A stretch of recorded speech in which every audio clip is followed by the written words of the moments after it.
Prométer, l'association vaudoise de promotion des métiers de la terre, les vins vaudois et leur vinothèque en ligne vauvin.ch et Paysannes et Paysans Suisses. Pour vous, la marque commune à toute l'agriculture helvétique. Présente Agriculture durable.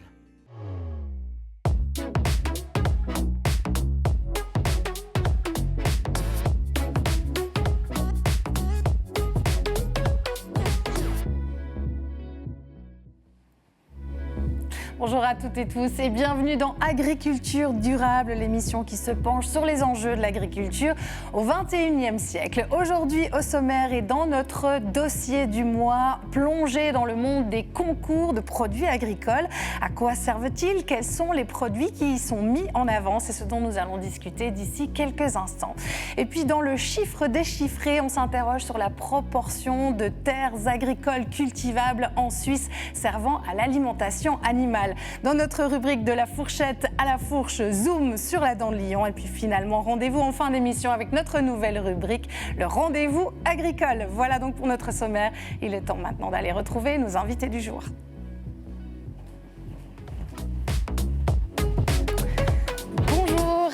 Bienvenue sur ce plateau. Mathias Delaloy, vous êtes député UDC Valais et président de la Chambre valaisanne d'agriculture.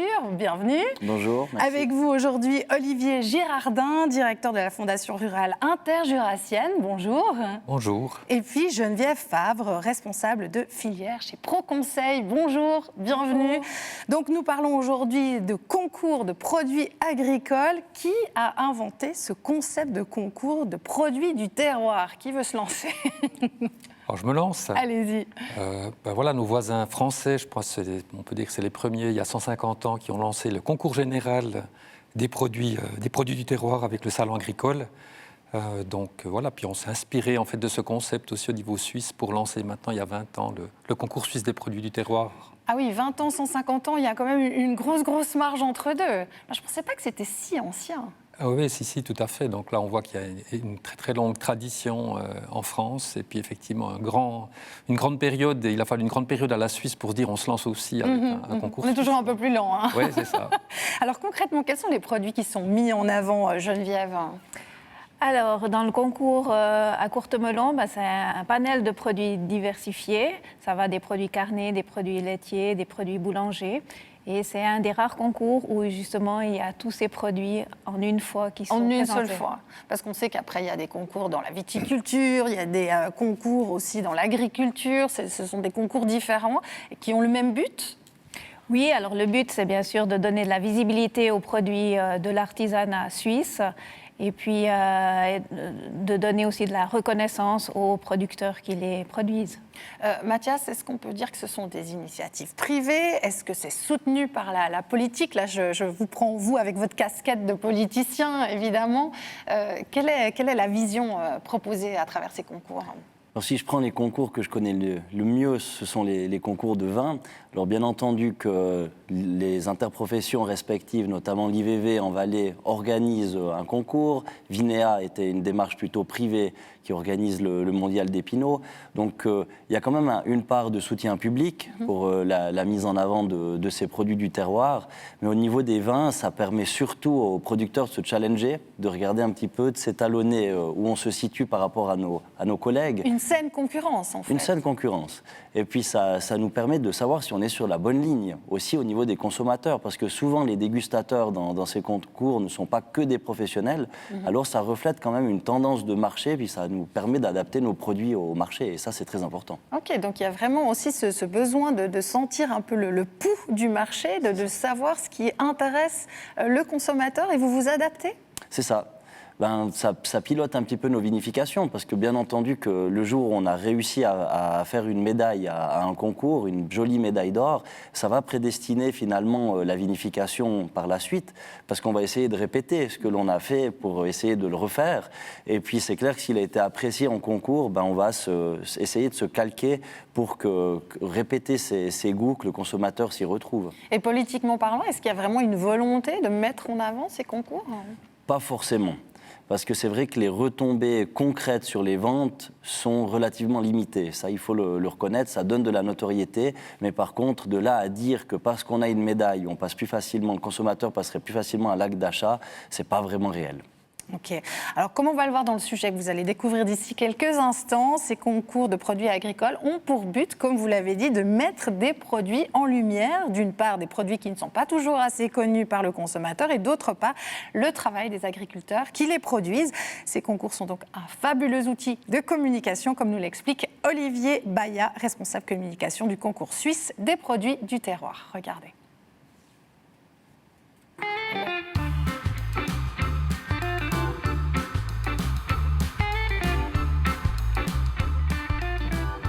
L'agriculture produit des milliers de produits et ne sont souvent pas assez connus, reconnus au niveau de leur qualité, de leur goût. Donc on a inventé un outil de promotion qui s'appelle le marché et concours suisse des produits du terroir. Marché parce qu'on organise ici en plein terroir un marché de tous les cantons suisses. Vous avez 175 stands, vous pouvez papillonner de Fribourg, Vaud, Saint-Gall, Zurich. Et concours parce que ces médailles que j'ai ici sont donc décernés dans un mois de dégustation, après un mois de dégustation d'environ 200 jurés de toute la Suisse qui travaillent sur des critères de qualité. Tout ça pour le consommateur, la consommatrice, pour être sûr que ce produit que vous allez acheter est particulièrement goûteux. Alors, lorsqu'on organise un concours, comme le concours suisse des produits du terroir, on doit définir des catégories. Nous en avons défini 5 pour la Suisse. Lorsqu'on fait la même chose au Maroc, en Tunisie ou en Égypte, ce sont évidemment d'autres catégories. Alors pour la Suisse, on est très fort dans les A, produits laitiers, B, boulanger, C sont les produits carnés, D, fruits, légumes, miels et divers, E, boissons alcoolisées. Et avec ces 5 catégories, on organise 5 jurys qui sont composés d'environ 200 personnes qui anonymement viennent déguster ces produits. Dans ce concours, justement, on n'a pas voulu recourir uniquement à des spécialistes, à des experts, comme c'est parfois le cas, mais à des consommateurs et des artisans. C'est-à-dire que les concours sont organisés par table de 3. Et dans cette table de 3, il y a toujours un ou une consommatrice, par exemple envoyée par la Fédération romande des consommateurs, qui est l'un de nos partenaires. On a un ou une artisan, un fromager de gruyère AOP ou de vacherin AOP, par exemple. Et puis, on a un spécialiste. Beaucoup de monde viennent des stations fédérales de recherche à Berne ou des spécialistes régionaux des produits. Et tous ces gens travaillent sur une grille de 20 points. C'est-à-dire un produit qui obtient une médaille d'or a obtenu 19 ou 20 points sur 20. Une médaille d'argent, 18 points. Une médaille de bronze, 17 points. Et ce sont des critères organoleptiques à l'œil, au nez, en bouche. Et l'impression générale qui sont 4 fois des notes de 5, total 20. Il y a de nombreux concours en Suisse, par exemple l'excellent Swiss Bakery Trophy, mais qui touche que la branche boulangère, qui a lieu tous les 2 ans en alternance avec le concours suisse des produits du terroir. Il y a des concours de vin, c'est pour ça que nous n'en avons pas ici, qui sont spécialisés dans le vin. Il y a aussi le grand concours des bouchers, et nous avons voulu notre concours suisse des produits du terroir comme généraliste. On veut que ce soit des consommateurs, consommatrices, des artisans de toutes les branches et des spécialistes qui évaluent cela. C'est donc un concours générique pour les consommateurs et par les consommateurs qui prennent part dans les divers jurys. Le concours suisse des produits du terroir, c'est en fait un formidable outil de communication aux mains des paysans, paysannes, des boulangers, fromagers et autres artisans de Suisse. Ça apporte une grande reconnaissance déjà pour eux-mêmes et face à leur public, et ça communique, ça fait connaître ces produits loin à la ronde, dans le coin de pays saint-gallois, vaudois, jurassien et au niveau national, et ça apporte une reconnaissance au niveau marketing et donc des ventes qui vont s'en suivre. Des concours pour et par les consommateurs. Est-ce que c'est important, Olivier, que les acteurs soient impliqués des 2 côtés de la barrière, si je puis dire? Alors je pense que c'est essentiel, et puis moi je ne vois pas de barrière, mais effectivement c'est plutôt un fil, la filière en fait, d'un bout à l'autre, de retrouver effectivement le consommateur qui a ce lien direct en fait avec le producteur. Ça c'était aussi une motivation dès le départ, de rétablir ce lien, et puis d'avoir cet échange. Ce lien, il était brisé? Oui, je dirais dans les années 80-90, c'était un peu difficile, on avait perdu perdu un peu ce lien. Et puis voilà, on voit que maintenant, ces dernières années, ces liens se refont. Ça donne une valeur à l'alimentation, une reconnaissance aussi aux producteurs. Donc ça, c'est un élément essentiel. Alors, à votre avis, ce lien, il s'est refait justement au travers de concours comme ceux-ci, ou il y a eu d'autres raisons aussi? Alors, je pense par les concours, mais aussi une prise de connaissance aussi de conscience des producteurs, qu'il fallait se relancer peut-être dans de la vente directe pour remettre un peu la main sur son produit, puis d'avoir ce lien direct qui est important pour avoir une communication, expliquer aux consommateurs ce qu'il y a derrière, enfin toute la passion aussi que les producteurs y mettent. C'est comme ce que disait aussi Mathias tout à l'heure, aussi peut-être le fait de pouvoir avoir des indications de par les consommateurs, c'est important.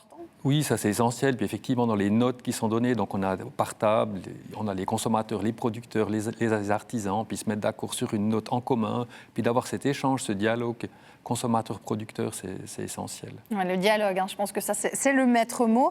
Combien est-ce qu'il existe de concours, Geneviève, aujourd'hui, de produits du terroir en Suisse? Est-ce qu'on sait, plus ou moins? Alors oui, un concours comme au Jura qui rassemble tout, c'est le seul. J'ai vu que l'automne passé, il y avait un concours aussi du produit du terroir pour les pays alpins, ça s'appelle Alpes 24. Mais sinon, c'est que des concours spécifiques aux produits vin, fromage, produits carnés. Alors, est-ce qu'on a une idée du nombre de produits présentés dans ces concours? Alors, au Jura, c'était 1000 pour 2023, mais au Salon de l'Agriculture, c'était 20 000. Ah oui. Donc, ça dépend de la taille, bien sûr, du pays. La proportion est large. On en a un petit échantillon sur le plateau, d'ailleurs, de ces produits du terroir qu'on aime tant déguster. Comment est-ce que nous, en tant que Suisses, on se classe en comparaison internationale? Vous avez donné des chiffres. C'est sûr que les proportions ne sont pas du tout les mêmes, mais est-ce qu'on a une bonne position sur le marché international? Alors oui, je pense de plus en plus. C'est clair que ces histoires de terroir, ça vient de France, donc c'est eux les pionniers. Mais on voit dans la région du Piémont, l'Italie du Nord, et puis voilà, en Suisse, de plus en plus, il y a des producteurs et des artisans qui créent des produits. Alors on voit aussi fleurir des mondiaux, notamment de la fondue, de la flûte, du pâté vaudois, j'en passe et des meilleurs. J'imagine qu'en Valais, vous avez aussi pas mal de concours. On a bien entendu parler de la grande raclette qui a eu lieu dernièrement à Martigny. En quoi est-ce que ces compétitions, elles se distinguent d'un concours, par exemple, comme le festival Terroir Suisse? C'est quoi la différence? Alors effectivement, les mondiaux, c'est des concours pour un seul produit, mais dans l'esprit général, c'est la même chose. Donc c'est mettre en valeur les productions et puis le côté festif aussi qu'il y a autour de ces concours est important. Oui, je pense que c'est un peu un liant, c'est ça, Mathias. Est-ce qu'il y a des régions qui sont plus intéressées que d'autres à participer à ce genre de concours? Non, je ne pense pas qu'il y ait de barrière régionale de ce côté-là. Par contre, c'est clair que sur des concours internationaux, le grand avantage, c'est vraiment de se calibrer à l'international. C'est clair que quand on fait un résultat, par exemple, sur une petite Arvine, puis qu'il n'y a que le Valais qui produit de la petite Arvine... c'est pas extrêmement valorisant. Par contre, quand on commence à baronner, puis il faut le dire, parce que les vins suisses baronnent dans les concours internationaux, mondial du Chasselas, mondial du Pinot, vous l'avez sur tous les continents. Alors finalement, quand des Suisses sortent du lot lors de ces concours internationaux, ça fait vraiment plaisir et puis ça montre qu'on a des produits de qualité. Alors justement, quel est l'intérêt pour les producteurs ou artisans de participer à ce type de concours? Qu'est-ce que ces concours leur apportent? Réponse en images avec un maître œnologue de Loing et un boucher charcutier de Payerne. Alors, Cave de la Rose d'Or est située à Loing, petit village de 250 habitants, entre Rolle et Nyon. La vinification que j'organise à la Cave de la Rose d'Or, on est sur 17 cépages d'aujourd'hui. En même temps, je fais des alcools, des spiritueux. J'en ai 5 en tout, et en même temps de la bière, des bières triples. Nous sommes à Payerne, à la boucherie Nicolier. Nous avons repris ce commerce depuis 10 ans avec ma chérie. Dans nos spécialités, nous vous proposons du saucisson fumé, divers salamis, des cordons bleus et une excellente saucisse à rôtir. Notre saucisse à rôtir, ça fait des années qu'on essaie de la peaufiner. On l'a fait goûter justement à nos amis, à notre entourage. Ils l'ont adoré. Et avec ça, ça nous a poussé à participer au concours suisse du terroir. Nous avons proposé 4 produits. Sur les 4 produits, nous avons reçu 3 médailles, dont les saucissons fumés, médaille d'or, saucisse à rôtir sans allergène, médaille d'argent, et la saucisse à rôtir à la mode Nicolier, médaille d'or. Avec ces 4 produits que nous avons proposés au concours, nous avons obtenu la meilleure moyenne qui nous a permis de recevoir le prix du meilleur producteur carné. Il existe plusieurs concours en Suisse, mais nous avons choisi ce concours. Il a plus de valeur à nos yeux. Il est jugé par des professionnels de la viande et les consommateurs directement.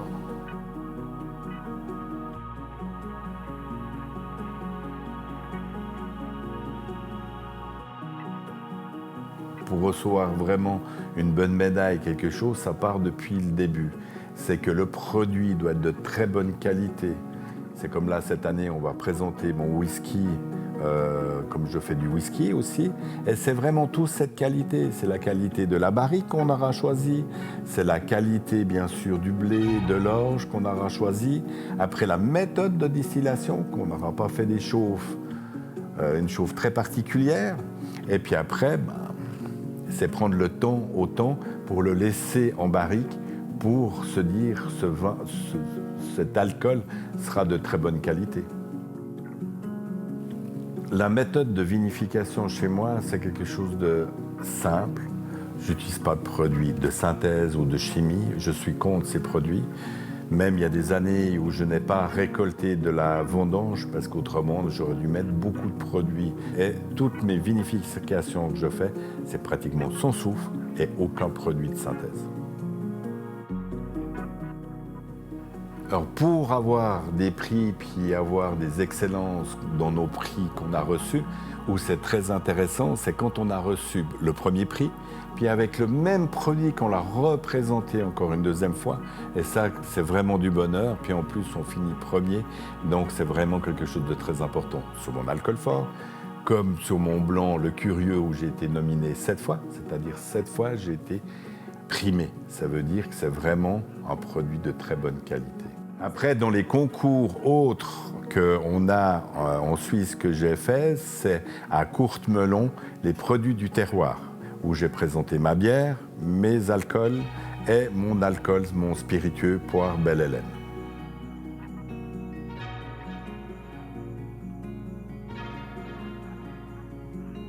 Finalement, d'avoir participé au concours, ça n'a pas changé notre façon de travailler. Nous produisons la totalité de nos charcuteries dans notre laboratoire. Nous sommes minutieux, pointilleux et nous sommes à la recherche de la qualité.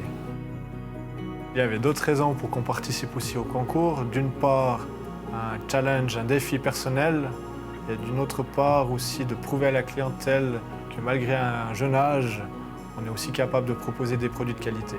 Nous allons participer au concours de cette année pour suivre l'évolution de la demande de la clientèle afin de leur proposer en permanence des produits de qualité.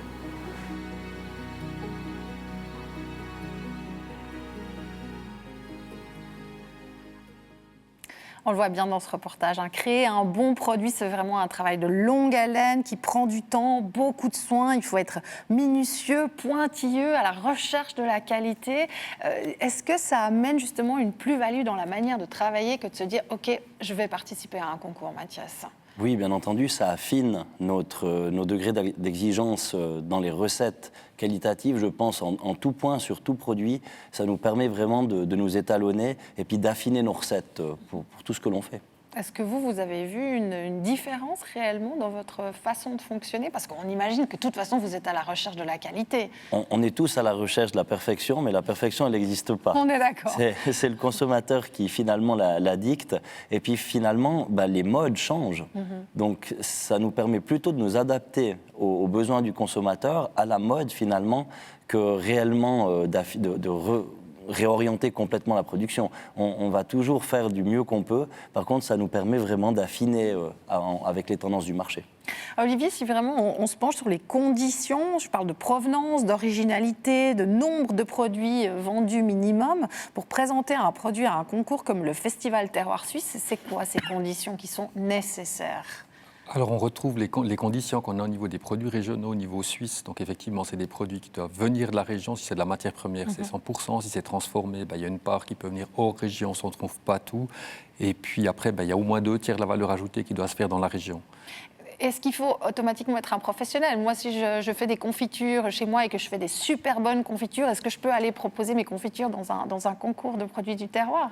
Alors, on vous encourage à les inscrire. Je dirais, l'objectif aussi à la fin, c'est que le consommateur puisse quand même retrouver vos produits. Donc, si c'est seulement pour votre famille, c'est peut-être pas judicieux de les inscrire, mais si ensuite vous voulez les vendre, commencer de faire un petit commerce là autour, oui, il y a tout à fait la possibilité de participer. Donc, c'est vraiment ce qu'on disait, c'est un outil de communication, de présentation, finalement, de marketing. Voilà, mais en même temps, pas que du marketing, aussi avoir la qualité derrière, donc d'avoir une réelle preuve que en fait, le marketing correspond à la qualité du produit. Geneviève, vous qui vous occupez de la commercialisation, du fait de mettre en avant ces produits au sein de ProConseil, est-ce qu'on a des analyses économiques sur les retombées d'une médaille, par exemple, sur un produit ? Alors, il n'y a pas une étude qui me vient en tête, comme ça a été dit par Mathias avant. Avoir une médaille, c'est une première étape. Après, tout ce travail de commercialisation, donc aller démarcher des clients, faire déguster le produit pour arriver finalement à l'axe d'achat, ça, une médaille n'évite pas ce travail de commercialisation. Donc, la retombée économique, c'est en fait comment le producteur va utiliser en fait cette notoriété, cette médaille, et ça dépend de chaque producteur. Mais est-ce que vous, là, vous l'accompagnez aussi justement dans ce travail de communication finalement ? Alors oui, nous, on fait des formations continues dans le marketing, dans la vente. Et puis, il y a aussi au niveau du canton de Vaud, il y a la patente d'élaboration des produits fermiers, où sur 2 ans, un producteur peut se former sur toutes les techniques et aussi sur l'aspect vente et commercialisation. En quelques mots, Mathias, vous la voyez, cette différence, ces retombées économiques si vous gagnez un prix dans un concours ? Alors, comme ça a été très justement dit, il faut savoir le mettre en valeur. C'est là que c'est déterminant, c'est qu'est-ce qu'on en fait d'une fois qu'on a eu le résultat. Et ça, c'est vrai que finalement, le concours ne va pas nous apporter la notoriété derrière.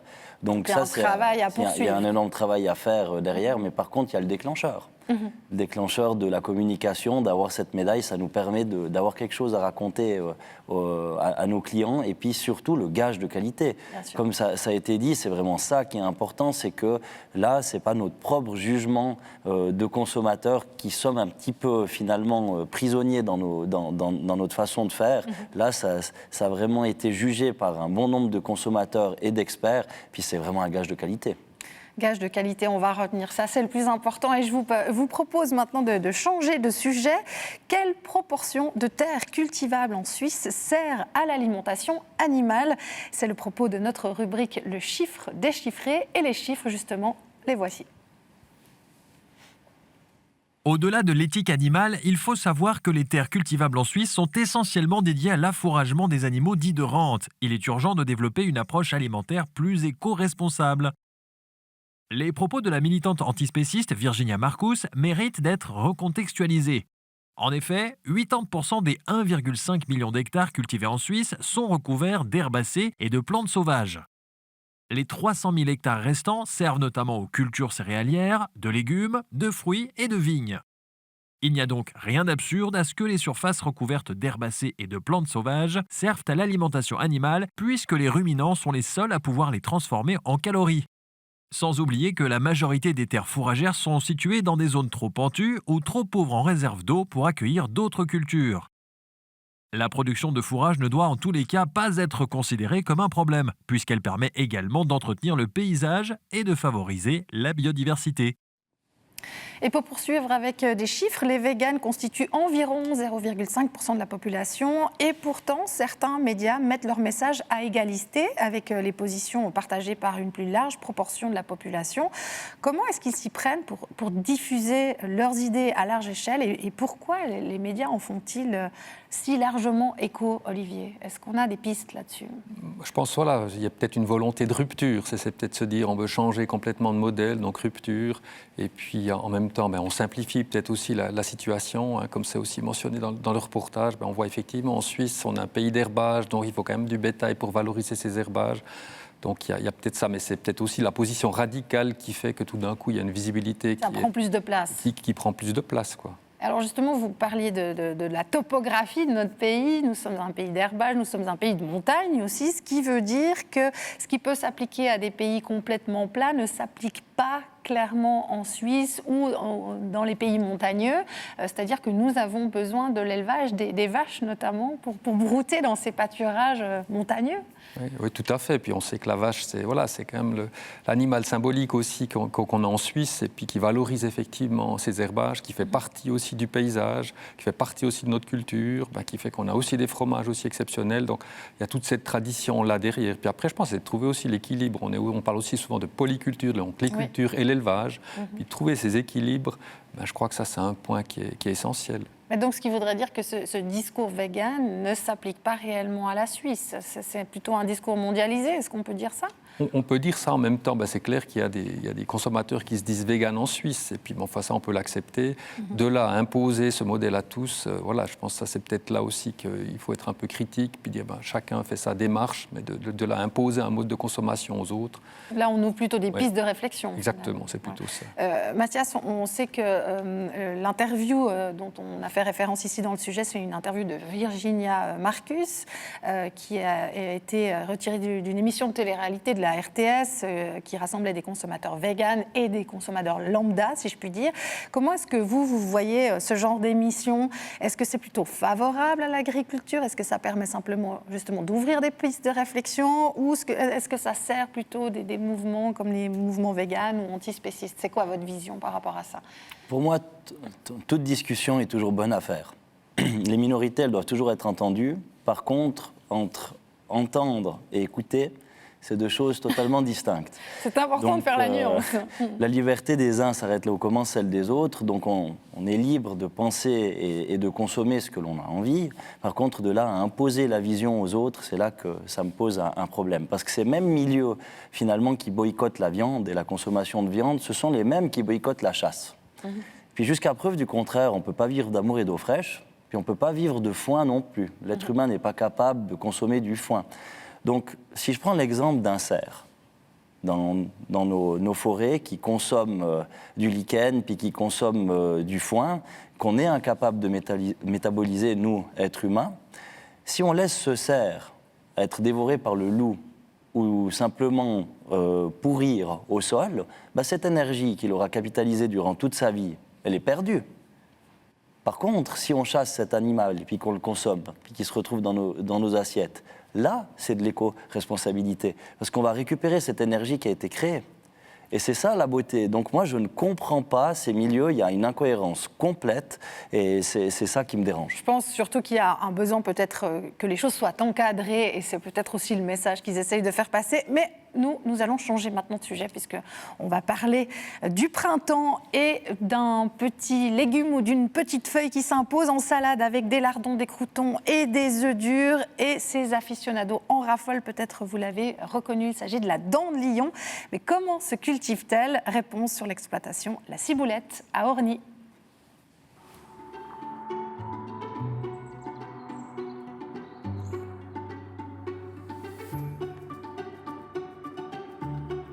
Ce qui est réjouissant avec la dent de lion, c'est que c'est la première salade du printemps. On est à la sortie de l'hiver et la seule chose qui pousse dans les champs, c'est la dent de lion. Et ça donne vraiment cette joie qui représente la réveille du printemps.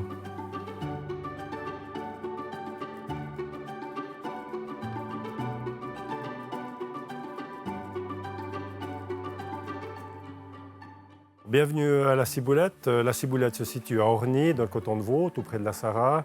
On y cultive une quarantaine de sortes de légumes, dont de la dent de lion. Donc la dent de lion, on l'appelle dent de lion chez nous, dans d'autres régions ça s'appelle le pissenlit. C'est une salade qu'on récolte de fin février à début avril. On la plante au mois de juillet. Pourquoi est-ce qu'on la plante aussitôt l'année précédente? C'est juste pour qu'elle puisse pousser l'automne, avoir une pousse comme ça d'herbes et aussi des racines qui lui permettent de faire des réserves importantes. Le challenge pour la culture durant l'automne, c'est vraiment éviter qu'elle se salisse avec les mauvaises herbes. Donc on passe une sarcleuse plusieurs fois durant l'automne, octobre, novembre. Et puis après, au mois de décembre, une fois que la culture est propre, on passe la broyeuse pour nettoyer pour favoriser de nouvelles pousses pour le printemps.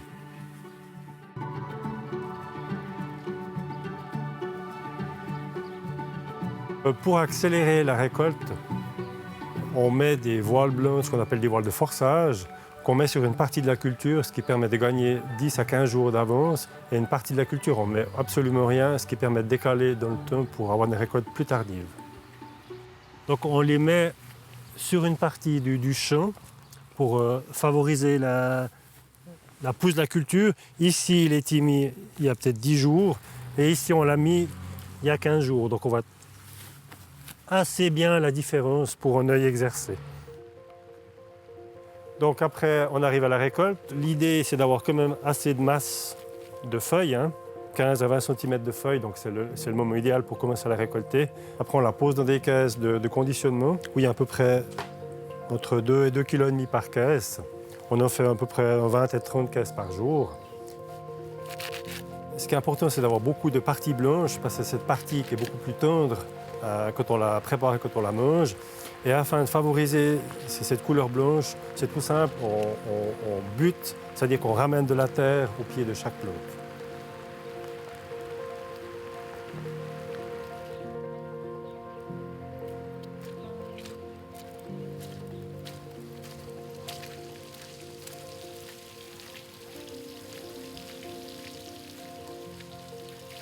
L'opération la plus délicate et la plus longue dans la culture de dandelion, c'est vraiment le tri. Donc on prend une poignée de produits qu'on vient de récolter et puis on fait attention de tout enlever les feuilles qui sont noires, les petits déchets, les petits cailloux, etc.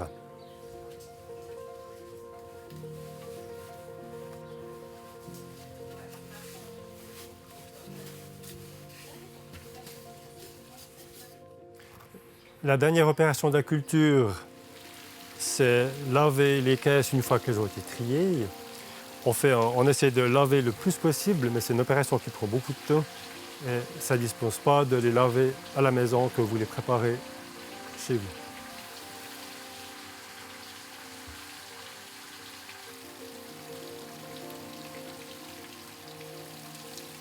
La dandelion est excellente pour la santé. Elle a des vertus dépuratives pour l'organisme, que ce soit pour la fonction digestive, l'estomac, le foie, aussi pour la fonction urinaire. Donc en phytothérapie, elle est reconnue pour ça.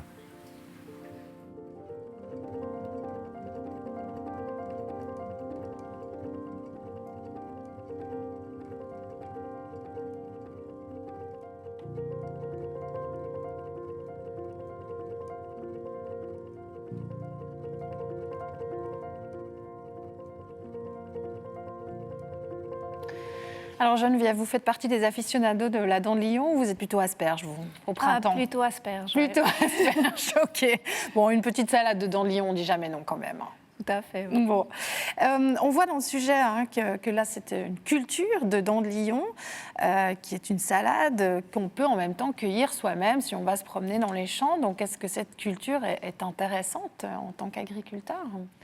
Oui, alors c'est une nouvelle culture qui est intéressante parce que justement ça apporte de la nouveauté, c'est des cultures printanières, donc ça fait aussi revenir les producteurs sur les fermes. Donc oui, toutes ces nouvelles cultures comme par exemple la myrtille qu'on cueillait avant dans les forêts, maintenant on la trouve aussi en production. Toutes ces nouveautés sont intéressantes. Et pourtant, ça demande beaucoup de travail, on l'a vu, il y a beaucoup d'étapes.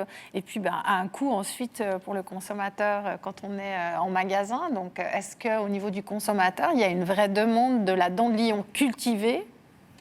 Alors oui. Le prix, en fait, reflète bien sûr tout le travail manuel. On a vu dans le reportage beaucoup de travail manuel.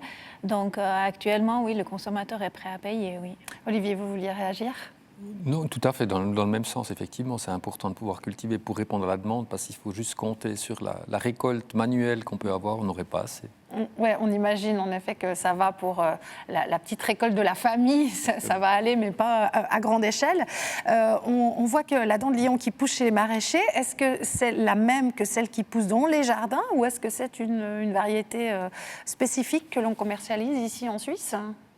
Olivier, Geneviève? Alors, c'est une variété spécifique parce que la variété sauvage est trop amère. Donc là, on a vu dans le reportage, le but, c'est d'enlever un peu d'amertume, d'avoir des feuilles un peu plus grandes aussi pour que ça soit plus pratique et plus apprécié d'un grand nombre. Et c'est le cas. On voit que les retours en termes d'achat sont conséquents dans les magasins pour la dent de lion. Alors ça, je n'ai pas de chiffres et d'informations là-dessus. Je ne sais pas si Olivier...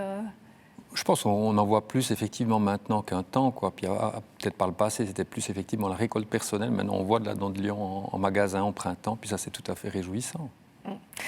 Alors, il est temps maintenant de retrouver notre nouvelle rubrique, le rendez-vous agriculture, et son invité, chaque mois, l'autrice ou l'auteur de l'un des chapitres de Culture paysanne, un ouvrage à paraître cet automne qui nous rejoindra sur le plateau.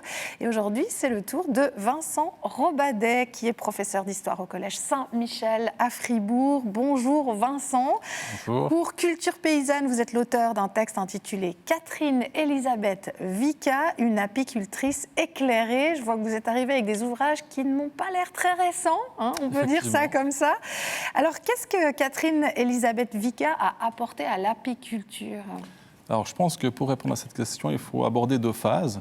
La première phase, c'est début à Aigle, où elle étudie une ruche à proximité de l'église du village.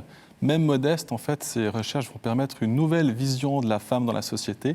On parle de la femme monstrueuse, qu'on cache à la maison quand elle a ses règles pour éviter qu'elle fasse rouiller le métal, pourrir les grains et mourir les abeilles, à la femme érudite, savante, qui va révolutionner l'apiculture, qui va inventer des ruches, inventer des pratiques et surtout concurrencer des hommes savants, mieux instruits, mieux outillés. Donc en tant que femme, d'étudier l'apiculture, ce n'était pas nécessairement évident si on la considérait comme ça au XVIIIe siècle, hein, sauf erreur. Alors il y a quelques précédents. Il y a des femmes qui couvaient les œufs de bombix du mûrier sur leur poitrine, sur leur corps. Donc un rôle assez stéréotypé. Et une autre pionnière, une Hollandaise, Madame Merian, qui va rédiger des ouvrages sur les insectes en général avec des planches richement illustrées. Alors ici, donc, on découvre, en tout cas pour ma part, Catherine Elisabeth Vika. Est-ce que ça voudrait dire que le canton de Vaud possède une pionnière inconnue qu'on est en train de redécouvrir? Alors oui et non. On devrait dire le pays de Vaud, qui était bailliage bernois. Et surtout, cette femme était internationalement reconnue durant sa période d'influence. Elle a pu bénéficier du soutien de son mari, professeur de droit, de la Société économique de Berne, qui va lui servir de caution, de traduction, et de pouvoir aussi profiter de ces publications bilingues qui vont permettre à ces recherches d'être primées et d'être progressivement connues. C'est ce qu'on retrouve dans les ouvrages que vous avez amenés ici? Alors là, c'est l'apogée de sa carrière. Elle va intégrer les plus grandes encyclopédies de son temps. Ici, on a l'encyclopédie d'Yverdon et l'encyclopédie économique, une prestigieuse, l'autre pratique. Et grâce à son entrée dans ces savoirs-là, elle va être reconnue à travers le monde. Alors, est-ce que ça voudrait dire qu'une telle personne, qui est une éminence ou qui était une éminence dans son domaine, mériterait aujourd'hui d'avoir une place ou une rue à son nom quelque part dans le canton de Vaud? Alors, il y a plusieurs éminences qu'on a oubliées. Il y a elle, il y a d'autres scientifiques qui avaient aussi une renommée internationale. Je pense qu'une plaque, c'est un début de réflexion. Je pense qu'il faut aller plus loin. À mon niveau, par exemple, au Collège Saint-Michel, j'ai monté une exposition permanente qu'on peut découvrir sur ces scientifiques, sur Madame Vika, sur d'autres qui ont publié de nombreux savoirs, qui en fait construisaient l'identité suisse au niveau international. On avait des savants incroyables.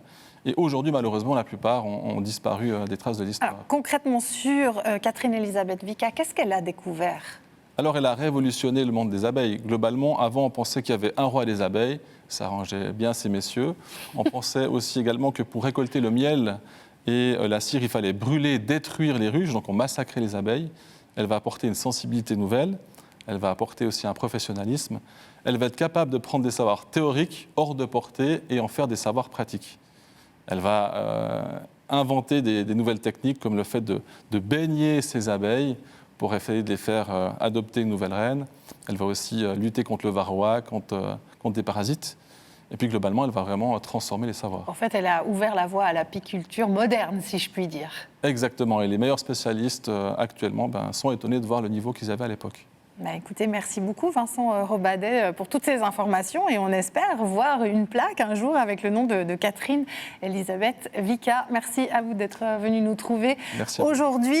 Merci aussi à vous, chers invités, d'avoir partagé vos différentes visions sur ce thème des concours de produits agricoles. J'aimerais encore vous préciser que Prométhée organisera le 25 mai un pique-nique gastronomique autour du miel à l'abbaye de Monteron. Au programme miel sous toutes ses formes, de vieux millésimes de la ville de Lausanne, des animations en lien avec l'agriculture et des ateliers gourmands ou didactiques pour mieux connaître Catherine Elisabeth Vika. On amènera une plaque, en tout cas. Moi, j'amènerai une plaque. Et puis, j'adore le miel, donc c'est possible que vous m'y croisiez. Voilà, merci à tous d'avoir été avec nous aujourd'hui et merci de nous avoir suivis, chers téléspectateurs.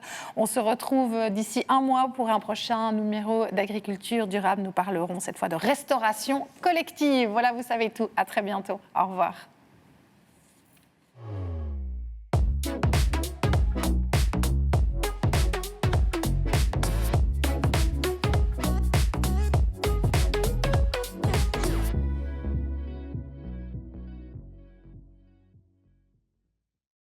Prométhée, l'association vaudoise de promotion des métiers de la terre, les vins vaudois et leur vinothèque en ligne vauvin.ch et Paysanne et Paysans Suisses.